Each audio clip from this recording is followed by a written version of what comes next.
Arwan, tunggu aku pulang. Tapi aku tak akan kembali sebagai perempuan yang takut pada masa lalu. Aku kembali sebagai istrimu yang akan menuntut keadilan.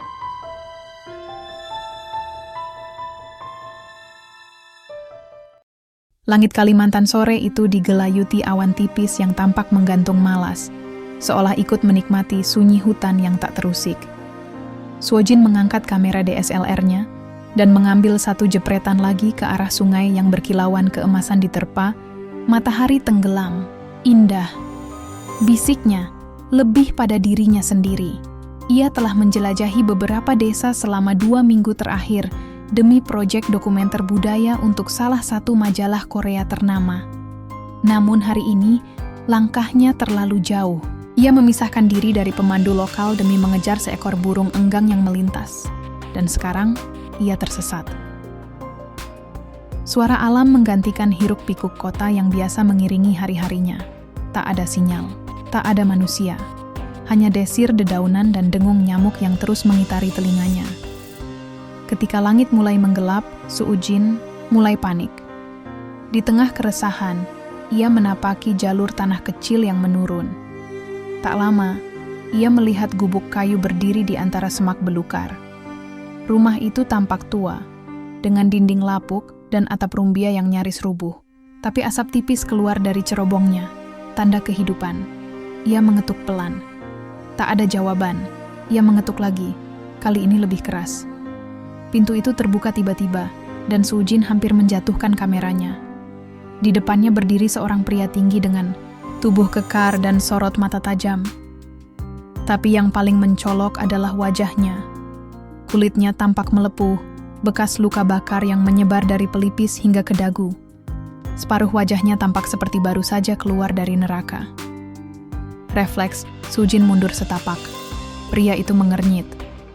"Kau bukan orang sini." Suojin terdiam, lidahnya keluh.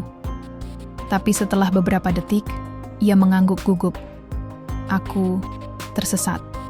Tanpa banyak bicara, pria itu membuka pintu lebar-lebar. Masuklah sebelum malam turun. Hutan tidak ramah untuk orang asing.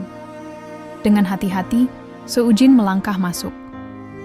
Di dalam, gubuk itu bersih, sederhana, dengan aroma kayu dan rempah.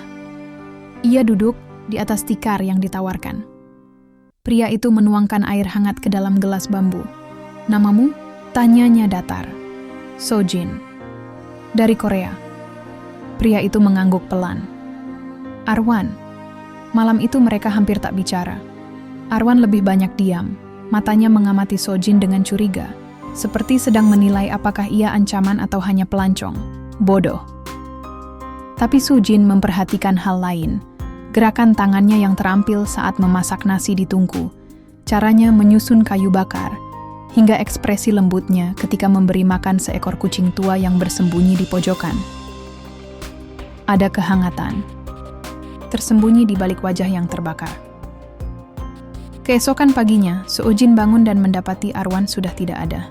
Di meja, ia meninggalkan sepiring ubi rebus dan secangkir teh. Suojin mengambil kameranya dan berjalan keluar.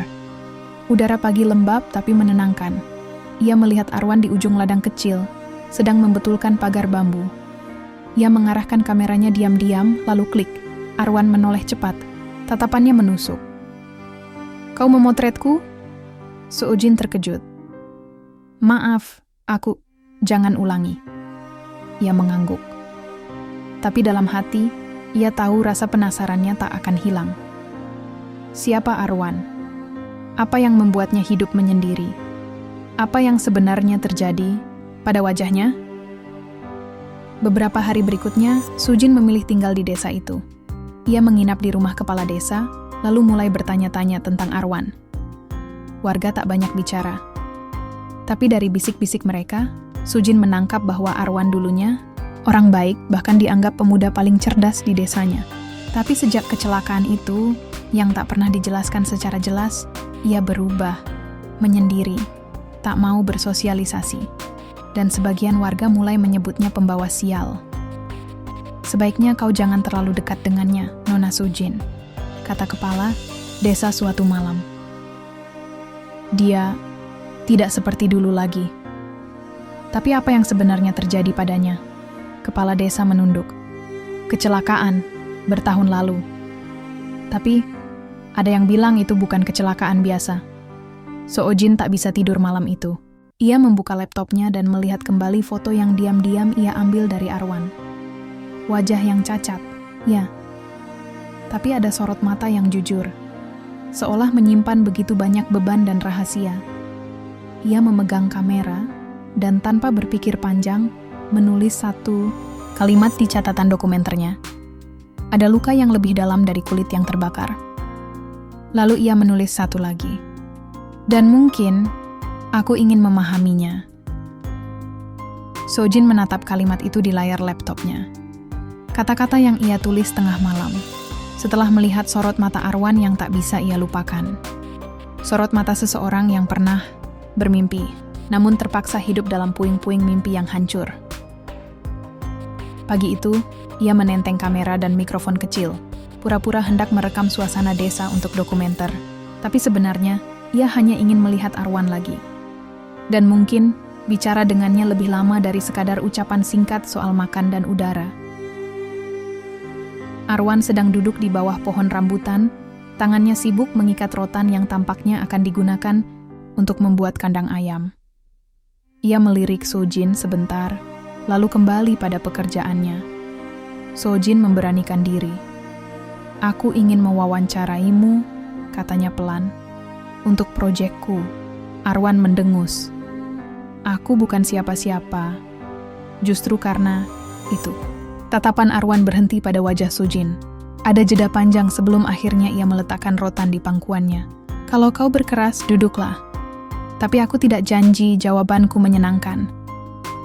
Rekaman pertama dimulai seadanya. Sojin menyalakan kamera, duduk di depan Arwan yang masih setengah ragu. Apa cita-citamu dulu? Tanya Sojin, memulai dengan nada ringan. Arwan menatap jauh ke arah hutan. Aku ingin jadi dokter.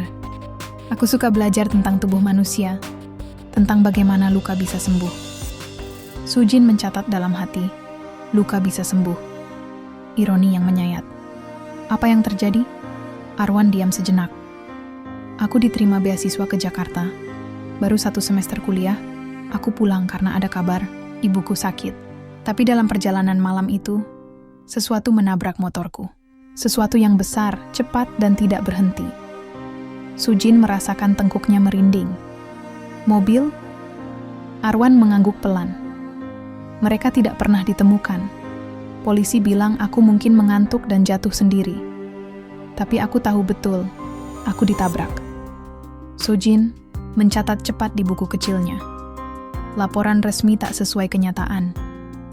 Kenapa tak kau kejar? Arwan tersenyum pahit. Aku siapa? Anak kampung, wajah rusak, ayah sudah lama mati. Ibuku meninggal sebulan setelah kecelakaan. Tidak ada yang akan mendengarkan. Sojin merasa dadanya sesak. Ia mematikan kamera. Entah kenapa, rasanya tidak etis untuk merekam rasa sakit seperti itu terlalu lama. Ini lebih dari dokumenter. Ini kisah tentang kehilangan, ketidakadilan, dan manusia yang dikubur dalam sepi. Malam itu, saat kembali ke rumah kepala desa, Sojin merasa kepalanya berat. Ia berbaring, tapi pikirannya masih penuh dengan wajah Arwan dan cerita yang barusan ia dengar. Ketika tidur datang, ia tak disambut ketenangan. Dalam mimpinya, Sojin melihat jalan yang gelap. Lampu mobil menyorot tajam. Ada suara jeritan, lalu bunyi benturan keras. Ia berlari, tapi tidak bisa bergerak. Di depan matanya seseorang terlempar. Wajahnya hangus, darah menetes dari pelipisnya. Dan ketika tubuh itu mendekat, perlahan-lahan, wajah itu berubah menjadi Arwan. Sojin terbangun dengan napas terengah. Tubuhnya basah oleh keringat dingin. Ia memegang dada. Jantungnya berpacu seperti sedang dikejar sesuatu. Ia menatap keluar jendela. Bulan masih menggantung, tapi cahaya malam terasa berbeda, mencekam. Seolah mimpi itu bukan sekadar bunga tidur. Hari-hari berikutnya, Sojin terus mewawancarai Arwan. Setiap cerita yang ia dengar semakin membentuk potongan puzzle. Tetangga yang Dulu sempat melihat mobil asing di desa malam kejadian, suara aneh seperti orang cekikikan di balik hutan, dan laporan polisi yang ditutup begitu saja. Tapi semakin ia menyelam, semakin gelap perasaannya. Dan semakin sering pula, mimpi buruk menghantuinya. Kadang ia melihat dirinya sendiri duduk di balik kemudi mobil. Kadang ia mendengar suara pria berbahasa Korea berteriak dalam mabuk, dan wajah Arwan menatapnya dalam kobaran api. Suatu sore, Arwan bertanya sambil menatap lensa kamera. "Kenapa kau begitu tertarik pada kisahku? Banyak kisah di luar sana, tapi kenapa luka milikku yang kau kejar?" Seojin tercekat. Ia ingin menjawab, "Aku tidak tahu." Tapi di dalam hatinya, ia mulai merasakan sebuah kegelisahan yang lebih besar. Seperti ada yang salah, seperti hatinya ingin menjawab sesuatu yang otaknya belum pahami. Seojin menatap Arwan lama. Mata itu seperti memanggil kenangan yang belum pernah ia miliki. Dan saat angin sore berdesir, menggoyang daun-daun hutan, Seojin tahu ada sesuatu dalam kisah ini yang belum selesai. Bukan hanya untuk Arwan, tapi untuk dirinya sendiri. Kalimat itu terus bergema di benak Sujin ketika ia kembali ke kamar malam itu. Kepalanya penuh, dadanya sesak. Ia menatap layar laptopnya, lalu membuka folder yang diberi nama Arwan Raw Footage. Di dalamnya ada ratusan file, rekaman suara, gambar, dan video pendek yang ia ambil selama beberapa minggu terakhir. Salah satunya menampilkan Arwan tersenyum kecil saat sedang memberi makan anak ayam. Tatapan matanya terlihat berbeda. Tak lagi tajam dan curiga seperti saat pertama mereka bertemu. Kini ada keteduhan, kepercayaan. Seojin menarik napas panjang. Sebagian dari dirinya merasa perlu membagi ini ke rumah. Ia butuh seseorang untuk mendengar, untuk tahu betapa dalam dan pentingnya semua ini. Maka malam itu, ia menulis email untuk ibunya, melampirkan beberapa video pendek dan satu foto. Dirinya berdiri di samping Arwan, keduanya tersenyum ke kamera, meski luka di wajah Arwan tampak jelas. Di akhir email, ia menulis, "Eoma, aku menemukan seseorang yang tak biasa. Tapi dia baik, sangat baik. Tolong lihat dia bukan dari rupanya, tapi dari matanya."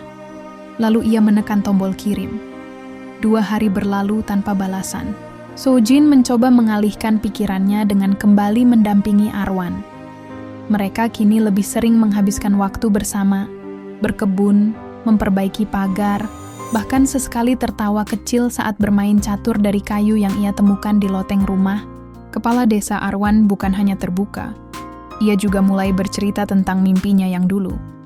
Bagaimana ia ingin membangun klinik gratis di desanya. Bagaimana ia dulu menyelundupkan buku kedokteran dari internet dengan sinyal lemah. Dan bagaimana ia kehilangan semuanya dalam sekejap.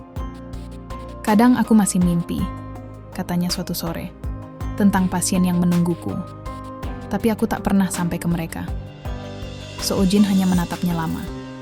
Ingin memeluknya, tapi ia hanya diam. Karena rasa yang tumbuh ini belum punya nama, sampai akhirnya balasan itu datang.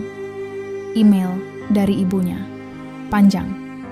Penuh tanda seru. Kata-kata kasar dalam bahasa Korea yang tak pernah digunakan sang ibu, kecuali saat benar-benar marah. Tapi satu kalimat paling menusuk hati Seojin. "Kau mempermalukan keluarga. Bagaimana bisa kau jatuh cinta pada orang seperti itu?" Air mata Seojin jatuh. Bukan karena marah, tapi karena kecewa. Ibunya tak melihat Arwan sebagai manusia, hanya sebagai luka, sebagai aib, sebagai noda dalam silsilah keluarga terpandang di Seoul. Telepon pun menyusul. Malam itu dering ponsel berbunyi nyaring, memecah keheningan. Sujin menjawab dengan tangan gemetar, "Eoma." "Sojin nah, kau gila. Kau di sana untuk kerja bukan pacaran. Apalagi dengan makhluk seperti itu. Kau tahu siapa yang akan melihat videomu, teman-teman ayahmu, dosen-dosenmu. Kau akan menghancurkan nama keluarga kita." Seojin diam. Ia mencoba bicara, tapi tak satu kata pun keluar. Hanya isak kecil yang lolos dari tenggorokannya. "Cepat pulang, kalau tidak jangan pernah anggap kami keluargamu lagi." Klik, sambungan terputus. Tapi luka yang terbuka terasa seperti tak akan sembuh. Sejak malam itu, Sujin berubah. Ia tetap menemui Arwan, tapi lebih pendiam. Pandangannya sering kosong. Arwan menyadarinya. "Ada yang berubah darimu," katanya sambil membersihkan pisau parang. Sujin tak menjawab. "Apa aku melakukan kesalahan?" tanya Arwan lagi. "Hati-hati." Sujin menggeleng. Ia berusaha tersenyum, tapi senyumnya layu. "Tidak, ini bukan salahmu." Lalu ia menunduk. "Keluargaku, mereka tak bisa terima aku dekat denganmu." Arwan terdiam. "Aku tahu ini tidak adil, tapi mereka hanya lihat luka di wajahmu. Mereka tak lihat kebaikanmu, keberanianmu." Arwan menatap ke arah hutan. Lama. Kemudian ia berkata pelan, "Kalau begitu, mungkin kau harus pergi." Sujin tersentak. "Apa maksudmu?" "Aku tidak ingin kau kehilangan keluargamu karena aku. Aku sudah cukup kehilangan dalam hidup ini. Aku tidak ingin menjadi alasan kau ikut kehilangan." Sujin berdiri. Hatinya robek. Ia tak tahu harus marah atau menangis. Yang ia tahu, ada cinta yang mulai tumbuh, tapi tertahan oleh akar dari tanah yang berbeda. Antara darah dan cinta, antara tradisi dan kebenaran hati. Dan malam itu, ketika ia kembali ke kamarnya, ia menatap langit Kalimantan dari jendela.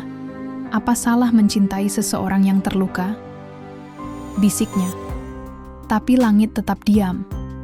Namun keesokan harinya, langit tak lagi.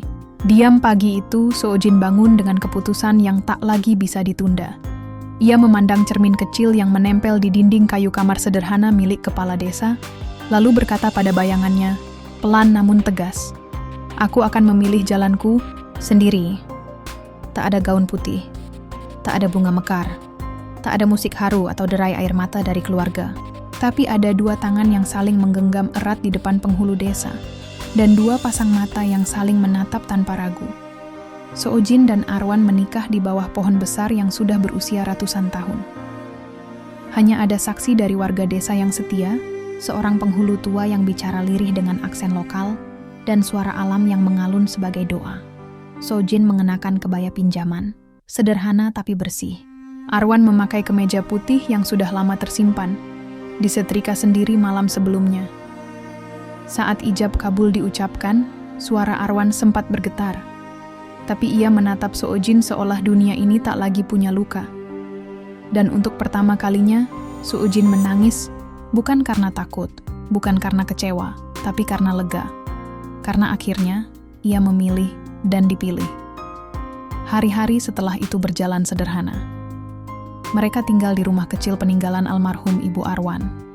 Dindingnya dari kayu ulin, atapnya rumbia yang sebagian bocor, tapi mereka bahagia. Sujin mulai menanam cabai dan jahe di belakang rumah, sementara Arwan kembali mengajar anak-anak desa mengaji dan berhitung. Di dapur, mereka sering tertawa saat Sujin mencoba masak sayur daun singkong, lalu menyesap kopi hitam yang terlalu pahit. "Di Seoul, aku cuma tahu microwave dan makanan instan," katanya sambil menyeringai. Arwan tersenyum kecil. "Di sini, kamu belajar dari hutan." Hutan memang jadi saksi cinta mereka.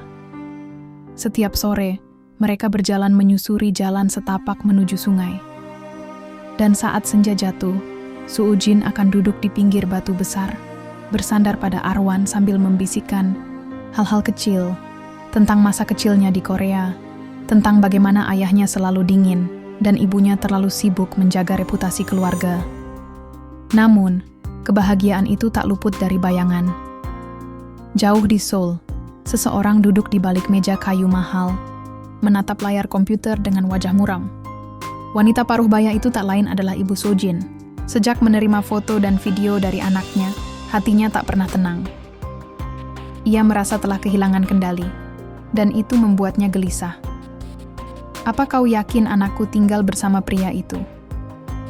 Tanyanya dingin pada seorang pria yang duduk di seberang, mengenakan jas dan membawa berkas tebal. "Ya, Bu. Nama pria itu Arwan. Kami menemukan beberapa catatan di Kalimantan. Ia pernah mengalami kecelakaan parah. Menurut data rumah sakit, dia kehilangan banyak jaringan wajah dan sempat koma 2 minggu. Tidak ada tersangka, kasus ditutup begitu saja. Lanjutkan penyelidikan, kata ibunya. Temukan siapa sebenarnya dia. Aku tidak percaya pria semacam itu hanya korban. Pasti ada alasan kenapa Tuhan membuatnya begitu. Penyelidik itu mengangguk. Ia tahu maksud sang ibu, mencari celah, mencari kotoran masa lalu yang bisa dijadikan senjata untuk memaksa Soojin pulang. Dan di saat yang sama, ia mendapat informasi mengejutkan. Pada malam kecelakaan Arwan, mobil yang melintas di area itu terekam CCTV tua milik bengkel tua. Dan salah satu plat nomor yang tertangkap terdaftar atas nama perusahaan besar milik keluarga Sujin. Sementara itu, di Kalimantan, Sujin mulai sering merasa gelisah. Kadang saat menyapu halaman, ia merasa seperti sedang diawasi. Sesekali ia melihat bayangan orang di balik pohon karet. Bahkan anjing peliharaan mereka menggonggong tanpa sebab. Arwan berusaha menenangkan. Mungkin hanya pemburu babi lewat. Tapi malam harinya, Sujin memimpikan ibunya menangis. Bukan karena marah, tapi karena ketakutan. Ia terbangun, tubuhnya gemetar. Arwan menggenggam tangannya, menatap dalam. Aku di sini, selalu di sini. Namun jauh di balik hutan itu, langkah kaki seseorang mulai menapak lebih dekat. Dan cinta yang mereka tanam di tanah Kalimantan akan segera diuji oleh akar masa lalu yang selama ini tersembunyi. Malam itu hujan turun tipis, seperti bisikan alam yang tak tenang. Soojin terjaga lebih lama dari biasanya. Arwan sudah tertidur, napasnya teratur meski tubuhnya masih terlihat menahan nyeri yang kadang muncul saat cuaca dingin menggigit kulit, bekas lukanya. Sujin duduk sendirian di meja kecil, menatap laptop usangnya. Entah kenapa, malam itu ia merasa ditarik untuk membuka folder-folder lama di hard disk eksternalnya. Semacam kebiasaan lama saat ia rindu rumah atau butuh ketenangan. Folder. Demi folder ia buka. Kebanyakan berisi arsip dokumentasi, potongan video perjalanan, bahkan beberapa rekaman CCTV dan dashcam yang disimpan ayahnya sebagai dokumentasi kerja. Lalu, ia menemukan satu file aneh. Crash Cam EXT 897 MP4. File itu tak punya nama deskriptif, tapi tanggalnya mencolok, sekitar 7 tahun lalu. Tepat dengan tahun saat Arwan mengalami kecelakaan, jika dihitung mundur dari kisah yang ia ceritakan. Jantung Soojin berdebar. Ia klik 2 kali, layar hitam sebentar. Lalu muncul gambar dari kamera dashboard mobil. Suasana malam, jalanan sepi, suara mesin terdengar lirih di latar belakang. Soojin menyipitkan mata. Lokasi itu seperti pinggir jalan Kalimantan. Ada hutan lebat di kiri kanan, lampu jalan hampir tak ada. Mobil berjalan pelan, dan kemudian tiba-tiba, bruk, terdengar suara. Tabrakan keras, gambar goyang, suara rem mendecit, lalu seseorang berteriak panik dalam bahasa Korea. Apa itu? Ada orang barusan, kau lihat nggak? Aku nggak lihat, astaga. Kita harus pergi. Sekarang. Layar bergoyang keras. Mobil kembali melaju. Tak ada usaha menolong. Hanya panik. Lalu, dalam 1 detik yang menentukan nasib, kamera sempat menyorot pantulan logo perusahaan di dashboard. Min Group, Logistics and Export. Logo milik keluarga Sujin. Sujin terdiam. Tubuhnya kaku. Tangannya dingin. Video itu terus diputar ulang di kepalanya, meski layarnya sudah hitam. Ia tak bisa bernapas. Bukan hanya karena syok melihat kemungkinan besar bahwa mobil keluarganya adalah pelaku tabrak lari, tapi juga karena suara di video. Itu suara kakaknya, Min Ji-hwan Soojin, menutup laptopnya pelan. Tapi dunia dalam dirinya tidak bisa ditutup sesederhana itu. Ia berdiri, gemetar, lalu berjalan keluar rumah. Hujan masih turun rintik-rintik. Angin malam menusuk kulitnya, tapi ia tak peduli. Langkahnya ringan tapi hatinya berat. Kenapa? Bisiknya ke udara. Kenapa tak ada yang pernah bilang? Kenapa tidak ada keadilan? Hutan di sekelilingnya tak menjawab. Tapi dalam sunyi itu ia merasa seperti ada yang mengawasi. Bayangan gelap bergerak cepat di antara pohon, entah nyata atau hanya cerminan ketakutannya. Ia kembali ke dalam rumah, menatap Arwan yang masih tertidur. Wajahnya terlihat tenang, walau penuh bekas luka. Soojin memejamkan mata. Tapi yang ia lihat adalah rekaman itu. Logo perusahaan. Suara kakaknya. Jeritan di jalan gelap. Daesh dan mana suara mobil melaju. Meninggalkan seseorang sekarat di tanah yang dingin. Esok paginya, Sujin tak berkata banyak. Ia memasak seperti biasa. Menyapu halaman seperti biasa. Tapi dalam dirinya, ada badai yang tak biasa. Ia harus tahu lebih banyak. Ia harus tahu kenapa kecelakaan itu tak pernah diusut. Dan jika benar itu ulah keluarganya, maka apa yang harus ia lakukan sebagai seorang istri dan seorang anak? Namun di luar rumah mereka, mobil hitam asing berhenti di ujung jalan tanah, tersembunyi di balik semak tinggi. Di dalamnya, seorang pria berkacamata sedang menyalakan kamera panjang, mengarahkannya ke jendela rumah Arwan dan Sujin. Mata-matanya telah tiba. Dan masa lalu sudah tak sabar untuk datang menghantam. 3 hari kemudian, Sujin sudah duduk di kursi pesawat menuju Seoul. Ia tak sempat berpamitan dengan siapapun, bahkan Arwan. Ia hanya meninggalkan catatan kecil, mengatakan bahwa ia harus menyelesaikan urusan penting dan akan kembali secepatnya. Kepalanya penuh, dada sesak. Tapi satu hal yang mendorong langkahnya adalah kebenaran, yang selama ini dikubur dalam diam oleh keluarganya. Begitu mendarat, Seoul tak lagi terasa seperti rumah. Jalanan sibuk, suara klakson, dan hiruk-pikuk kota hanya membuat dadanya makin riuh. Ia langsung menuju rumah besar keluarganya di kawasan elit Gangnam. Tempat segala kemewahan selalu menyambut, kecuali kehangatan. Ibunya sedang bersantai di sofa dengan masker wajah dan secangkir teh. Saat melihat Sujin datang dengan wajah lelah dan langkah terburu-buru, ia hanya mengerutkan alis. "Kamu pulang?" tanyanya datar. "Di mana, Opa?" tanya Sujin cepat, mengabaikan sambutan dingin itu. "Daniel?" "Di kantor, seperti biasa. Kenapa?" "Aku harus bicara. Sekarang." Kantor pusat Min Group menjulang tinggi seperti menara kesombongan. Sujin naik ke lantai paling atas dengan jantung yang terus berdegup. Setiap langkahnya seperti dihantui oleh gambar-gambar dari rekaman dashcam itu.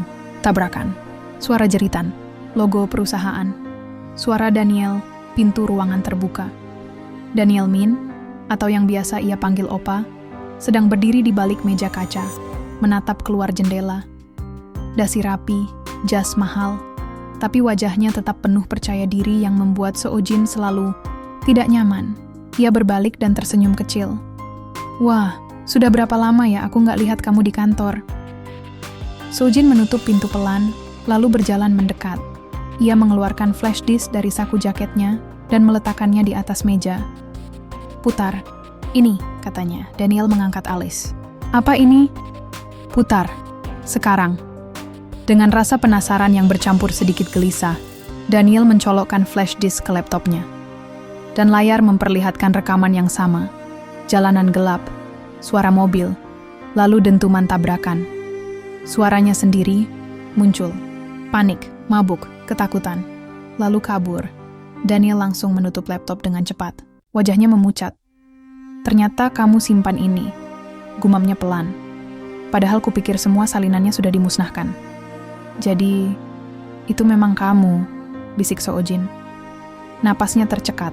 Daniel duduk, menunduk. "Ya, itu aku. Tapi aku nggak sengaja, So. Aku mabuk." Dia muncul tiba-tiba di tikungan. "Aku panik. Kau tinggalkan dia di sana. Kau kabur." Daniel menatap adiknya tajam. "Kau pikir aku bangga? Aku dihantui mimpi buruk selama berbulan-bulan. Tapi ayah tak mau kasus ini muncul ke publik. Reputasi kita, saham, bisnis, itu semua akan hancur kalau sampai ketahuan." Soojin berdiri kaku. "Jadi kalian bungkam semua orang?" Daniel diam, tapi diamnya adalah jawaban paling jujur. Dokter, polisi, bengkel pemilik CCTV, semua dibayar. Bahkan orang-orang yang tahu siapa korban pun dikirimi uang tutup mulut. Ucapnya pelan. Soojin memejamkan mata. Dia hampir mati, Opa. Kamu hancurkan hidupnya. Dan kalian semua hanya peduli pada uang. Dia cuma orang kampung, gumam Daniel pelan. Nyaris tak terdengar. Plak! Soojin menamparnya. Tangannya gemetar. Dia adalah suamiku. Daniel membeku. Apa? Namanya Arwan. Orang yang kau buat cacat. Orang yang kau tinggalkan tanpa bantuan. Orang yang hidupnya berubah karena satu keputusan pengecutmu.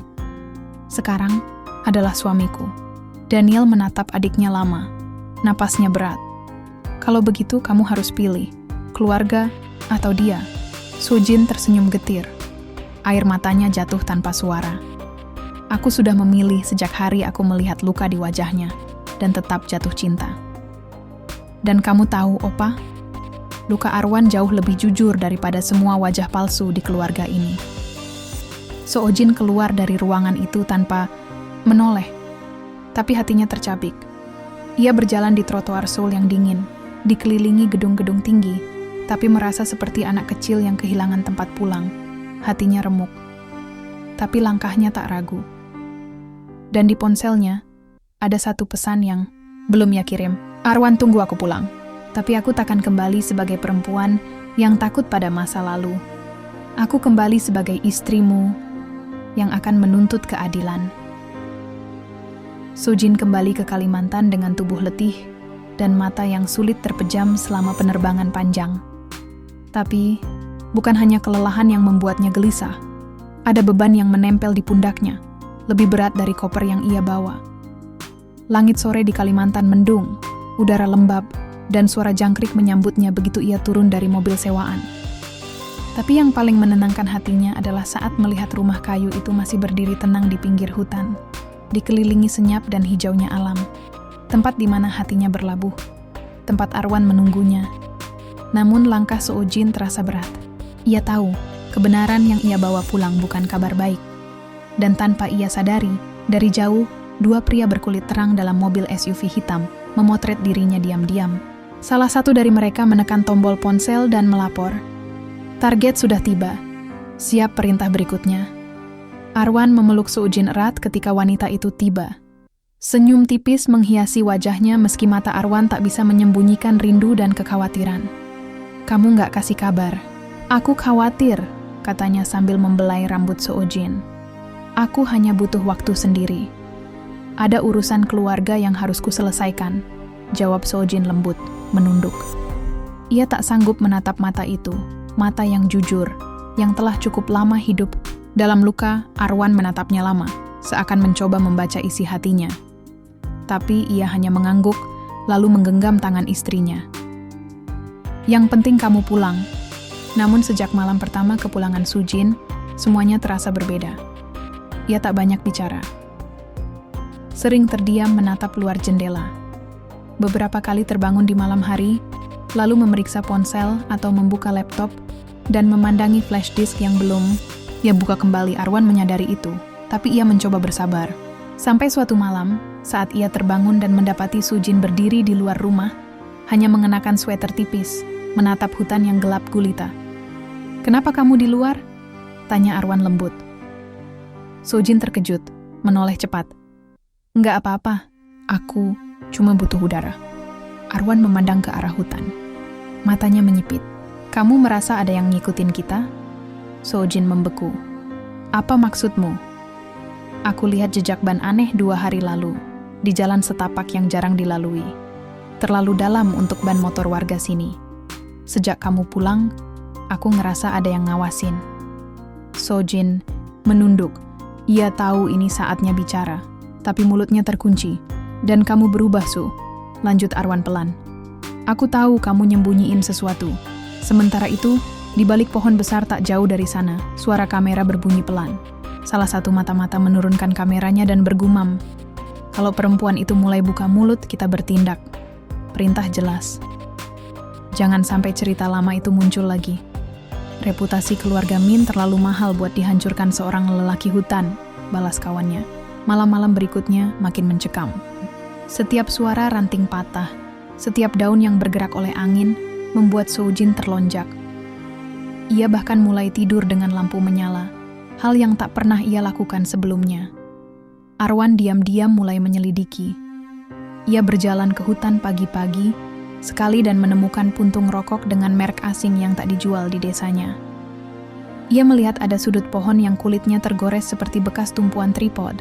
Bahkan burung-burung liar menjauh dari daerah tertentu. Pertanda bahwa sesuatu telah mengusik habitat.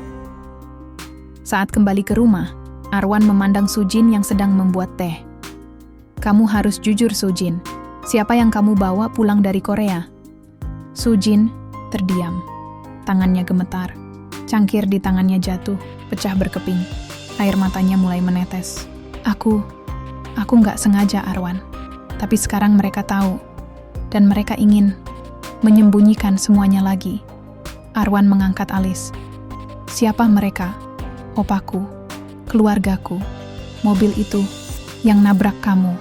Itu milik kami, kakakku, yang menyetir malam itu. Dan dia kabur. Mereka bungkam semua saksi. Mereka pikir kamu nggak akan pernah tahu." Sunyi menyelimuti ruangan. Hanya suara dedaunan di luar yang bergesekan pelan. Arwan mematung. Matanya kosong.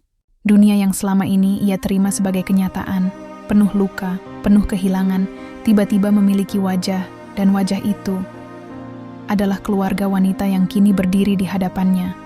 "Sujin." Suaranya nyaris tak terdengar. "Kamu tahu sejak kapan?" Sujin memejamkan mata.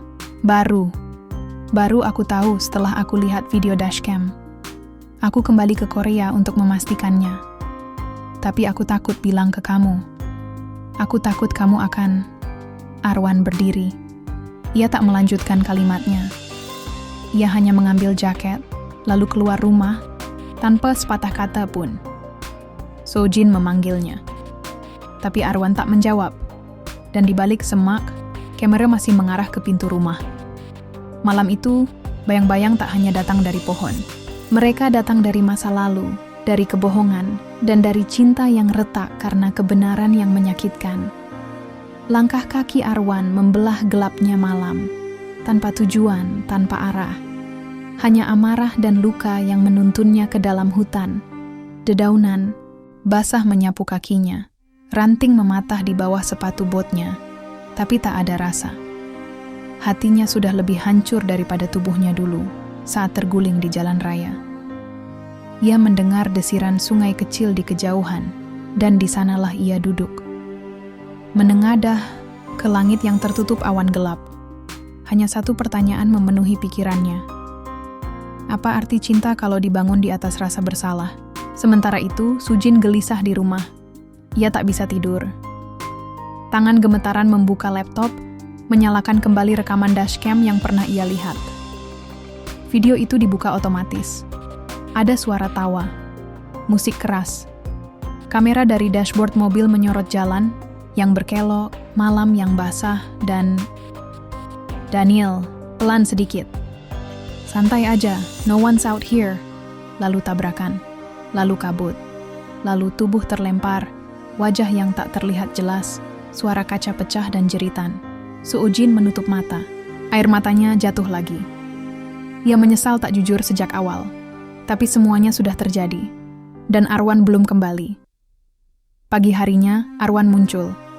Dengan mata merah, wajah kaku, dan tubuh lelah. Ia tidak masuk ke rumah. Ia hanya berdiri di beranda.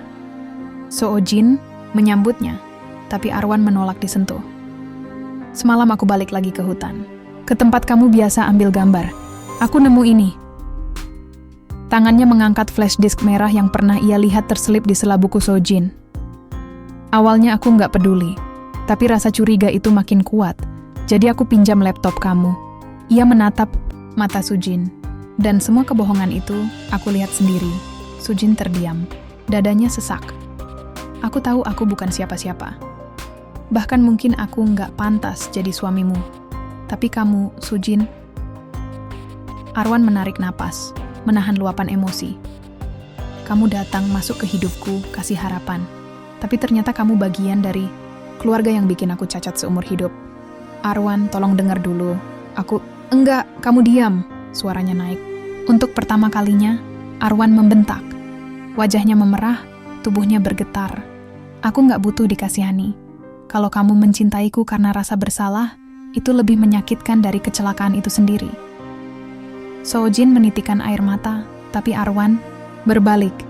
Ia berjalan menjauh, meninggalkan Sujin yang kini terduduk lemas di lantai kayu, tak tahu harus berbuat apa.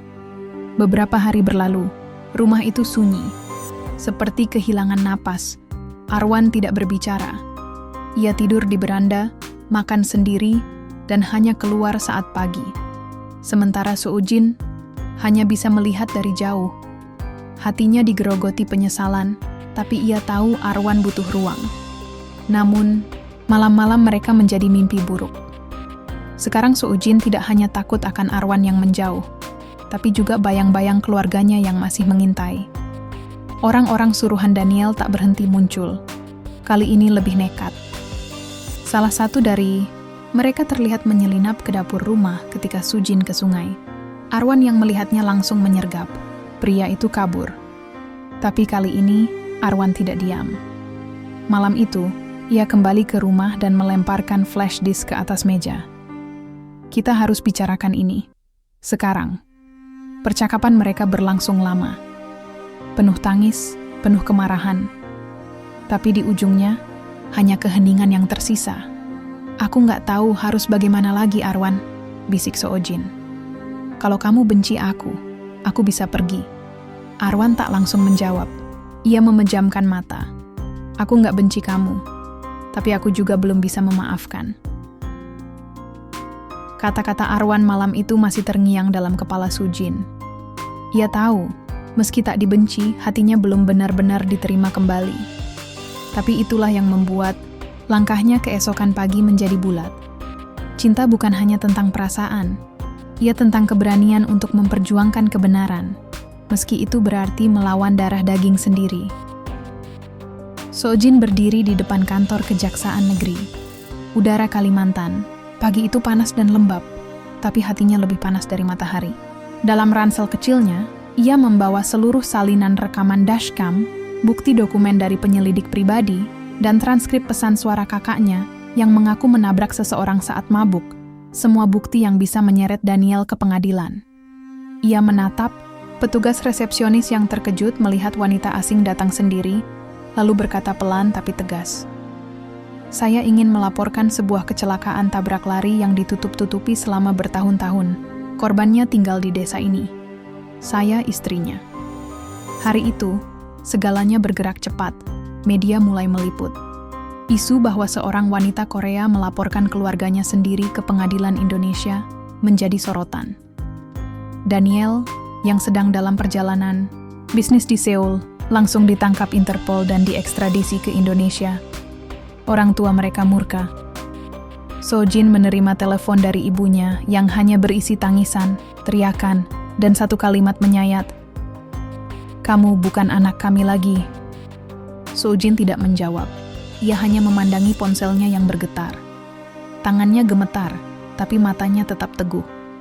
Ia tahu sejak awal ini bukan keputusan yang ringan. Tapi jika ini harga dari keadilan, maka ia rela membayarnya. Hidup Soojin berubah drastis. Kontrak kerja sama dengan stasiun TV di Seoul dibatalkan. Akun media sosialnya diserbu haters. Bahkan teman-temannya di komunitas seni tak mau lagi bekerja dengannya.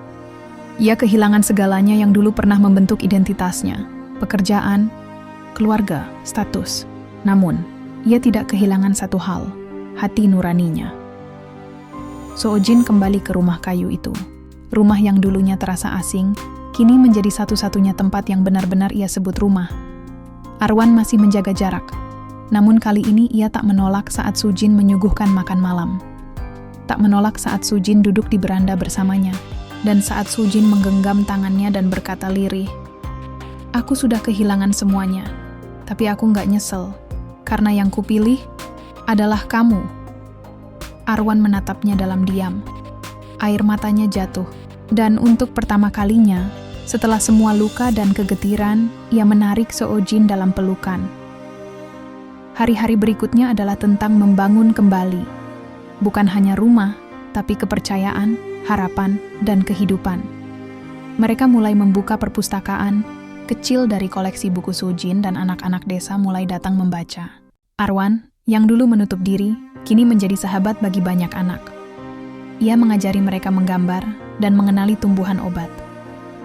Sojin mendokumentasikan semua ini dalam video pendek yang ia unggah ke internet. Tak disangka, banyak orang mulai terinspirasi. Meski dibenci di negerinya, tapi ia dicintai di tempat yang kini ia sebut tanah air kedua. Suatu sore, saat matahari mulai tenggelam di balik pohon-pohon tinggi, Arwan berkata pelan, "Kamu tahu, mungkin aku nggak akan pernah sepenuhnya lupa sama apa yang terjadi. Tapi aku percaya, cinta sejati bukan soal tidak punya luka, tapi mau bertahan meski luka itu ada." Sojin mengangguk, memeluknya erat. Di tengah kesunyian desa, suara jangkrik, dan bau tanah basah, mereka menemukan sesuatu yang lebih dari sekadar pengampunan. Mereka menemukan kedamaian. Setahun telah berlalu sejak semua badai itu. Desa tempat mereka tinggal tak banyak berubah. Jalan tanah yang berlumpur saat hujan, anak-anak berlarian tanpa alas kaki, dan suara burung pagi yang selalu membangunkan mereka tanpa alarm. Tapi ada satu hal yang kini berdiri kokoh di tengah desa, tepat di seberang rumah mereka. Sebuah bangunan kecil berdinding kayu dan beratap seng, dengan papan bertuliskan Klinik Harapan. Arwan berdiri di depan klinik itu pagi ini, mengenakan kemeja putih sederhana dan stetoskop melingkar di leher. Luka di wajahnya masih tampak jelas, kulit yang melepuh di pipi kanan, dan bagian bawah matanya tak pernah hilang. Tapi kini, tak satu pun anak di desa yang takut menatapnya. Justru mereka berebut memanggilnya, "Dokter Arwan, Dokter Arwan, gigi aku goyang." "Pak dokter, ibu saya batuk-batuk."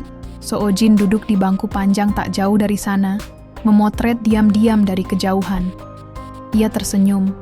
Tidak semua orang yang bermuka cacat memiliki hati yang penuh luka, dan tidak semua luka harus sembuh untuk bisa dicintai. Klinik itu adalah ide Sojin. Ia mengirimkan proposal ke beberapa NGO dan lembaga kemanusiaan yang ia kenal dari masa lalunya sebagai pembuat dokumenter. Dalam waktu 6 bulan, dana terkumpul. Sebagian warga ikut gotong royong membangunnya.